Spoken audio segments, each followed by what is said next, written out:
Le plan d'intervention avec ou sans diagnostic, bien le comprendre et l'appliquer.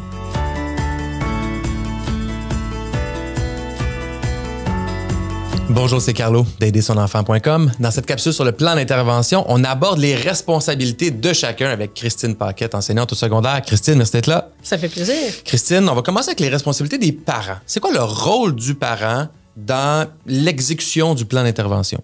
Très bonne question. Les parents, en réalité, ont quand même plusieurs responsabilités dans le plan d'intervention, autant dans l'exécution que dans la création, dans la composition du plan d'intervention. Donc, c'est aussi bête que j'ai déjà vu dans des plans d'intervention, entre autres au primaire, que le parent pouvait s'assurer d'avoir des climats favorables à l'étude ou à la réalisation des travaux. Parfois, ça aussi, ça se pourrait qu'on le voit au secondaire. S'assurer que l'enfant, je vais passer entre autres aux élèves qui sont nouvellement arrivés au Québec, donc qui viennent de sortir de classe d'accueil, ait un temps favorable pour pratiquer la lecture ou l'écoute de la télévision, entre autres en français, pour se familiariser à l'incorporation de la langue dans leur réalité quotidienne. Évidemment, quand les parents collaborent, ça aide énormément l'enfant. On va voir une meilleure adaptation. Allons-y avec la responsabilité de l'école maintenant, parce que le plan d'intervention, ça se vit beaucoup à l'école. Quelles sont les responsabilités de l'enseignant ou de l'enseignante? Il y en a plusieurs. En réalité, l'enseignant doit collaborer lors de la création du fameux plan d'intervention, doit connaître le plan d'intervention. Et c'est pas banal, ça, parce que le connaître, les profs souvent arrivent avec des nouveaux élèves, puis ils en ont plusieurs à lire. Donc, ça leur prend quelques semaines, des fois, se familiariser avec tous les plans d'intervention. Effectivement. Donc, il faut être quand même rapide sur le piton, si tu me permets justement l'expression.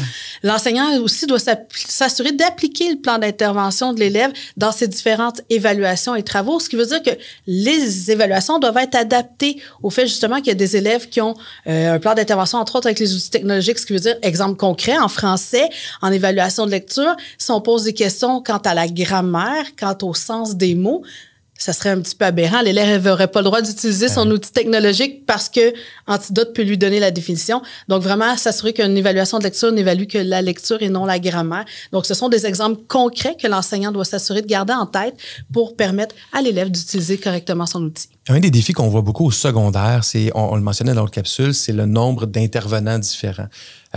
Et quand l'élève a besoin d'un coup de pouce en lecture avec un outil techno, bien, il a besoin d'un coup de pouce en lecture dans toutes les matières.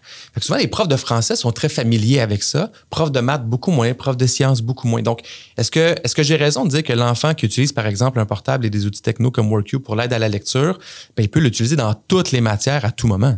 Effectivement, totalement. Puis même là, actuellement, ce qui se passe dans certaines écoles, je vais parler entre autres de la mienne, dès demain, il y a une formation pour les enseignants de d'autres matières. Donc, on va former français, CCQ et sciences et univers social, ce qui veut dire que la majorité des enseignants, on s'entend, on va parler de 5 matières qui vont être formées en tout pour vraiment favoriser l'accompagnement de l'élève parce que ce sont des matières dans lesquelles il y a des textes longs à lire, entre autres. Donc, l'élève doit être capable d'avoir l'accompagnement de l'enseignant dans le cas où il n'est pas capable d'utiliser soit de façon autonome ou qu'il y a un problème avec l'utilisation. Donc, c'est vraiment des décisions écoles importantes à prendre pour s'assurer de rendre le tout favorable pour l'application du plan Absolument, d'intervention. parce qu'après ça, si l'élève est pas en réussite dans ces matières-là, bien, on lui donne pas les chances de réussir dans ces matières-là. Effectivement. Et là, si on arrive au rôle du parent, dans la collaboration avec l'école, j'aimerais ça prendre cet exemple-là. On a un enfant au secondaire, l'outil techno est bien utilisé en français, mais en histoire-géographie, pas du tout. Pour plein de, probablement des mauvaises raisons. Le parent, là, qu'est-ce qu'il peut faire pour essayer de changer cette situation-là puis faire en sorte que l'enfant l'utilise? En parler avec son enfant, parce que si ça part de l'enfant qui, lui, ne veut pas l'utiliser, c'est pas en français. C'est pourtant quelque chose que j'entends souvent. Mais c'est pas en français, mais attention, la lecture, comme tu l'as si bien dit tantôt, c'est dans toutes les matières en réalité, même en anglais.